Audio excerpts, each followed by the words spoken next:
ভগবান শিবের শক্তিশালী রূপের পিছনে গভীর প্রতীকতা দেখতে প্রস্তুত হন। প্রতিটি রূপ সৃষ্টি, ধ্বংস এবং ঐশ্বরিক সুরক্ষার গভীর রহস্য প্রকাশ করে। আপনি এই ঐশ্বরিক তথ্য মিস করতে চাইবেন না। দেখা যাক।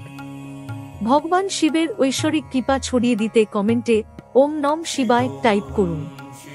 ত্রিভুজ। ভগবান শিবের তিনটি চোখ চন্দ্র, সূর্য, অগ্নির তিনটি আলো এবং ইচ্ছাশক্তি, ক্রিয়াশক্তি ও জ্ঞান শক্তির তিনটি শক্তিকে প্রতিনিধিত্ব করে। খরগোশ। ভগবান তাণ্ডবের পাদদেশে একটি বিকৃত রূপ সহ একটি খরগোশ দেখা যায়। তার ছবি আত্মার প্রতিনিধিত্ব করে। তিরুবাদিরা। তাণ্ডব পেরুমান তার তিরুপধামে করতাল এবং বীর কাশলা পরেন। এগুলি ইঙ্গিত দেয় যে তিনিই সেই ব্যক্তি যিনি আত্মার পুরানো অভ্যাস এবং জন্মগত ক্লেশগুলি কেটে ফেলেন এবং ঘরে সুখ নিয়ে আসেন। ঘণ্টা। মণি বহন করা যা ওসাইয়ের রূপটি প্রভুর মন্ত্ররূপের প্রতীক। আগুন। তিনি তার বাম হাতে একটি টর্চ বহন করছেন। এটি ধ্বংসের পাঁচটি কর্মের একটি এবং আবেগের জ্বলনকে প্রতিনিধিত্ব করে। বিপজ্জনক। প্রভু বিপদে হাত দেখিয়েছেন। এটি প্রহরী পেশাকে বোঝায়। হিন্দু ধর্মের সমৃদ্ধ ঐতিহ্য ছড়িয়ে দিতে এবং আরও বেশি লোকের কাছে পৌঁছাতে লাইক এবং সাবস্ক্রাইব বোতামে চাপ দিন। কবল।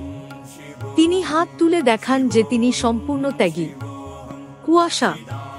মানু নামক এই অস্ত্রের মাধ্যমে তিনি দেখান যে তিনিও পরাশক্তির মূর্ত প্রতীক। বিস্ময়ম। এটা একটি বিস্ময়বোধক পয়েন্ট। কাজাখস্তান। নিক্ষিপ্ত হাত যা সর্বদা উত্থিত এবং তিরুবাদির দিকে ইঙ্গিত করে। সাপ। তাণ্ডব পেরুমল তার বাহু, শরীর এবং কোমরে একটি সাপ পরেন।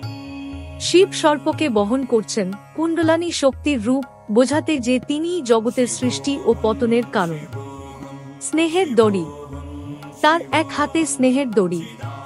এটি অহংকার, কুৎসা এবং অহংকার তিনটি পাপের প্রতিনিধিত্ব করে, তাই একে মুপুরিও বলা হয়। ত্রিশূল। তিনি এক হাতে ত্রিশূল বহন করেন। ত্রিশূলের তিনটি ধারা রয়েছে। তারা তিনটি শক্তি, অরণি, সেনানী এবং ইরোজ্যোথিরির প্রতিনিধিত্ব করে, অর্থাৎ সৃষ্টি, সংরক্ষণ ও দান এই তিনটি শক্তি। আঙ্গুসাম। অঙ্গুসম হল কোন বস্তুতে পৌঁছানোর এবং অনুভব করার লক্ষণ। নাডি। তার ডান হাতে ভগবান শিব ধুতি নামক একটি বস্ত্র বহন করেন। এটি সৃষ্টির কাজ দেখায়, পাঁচটি আইনের মধ্যে প্রথমটি।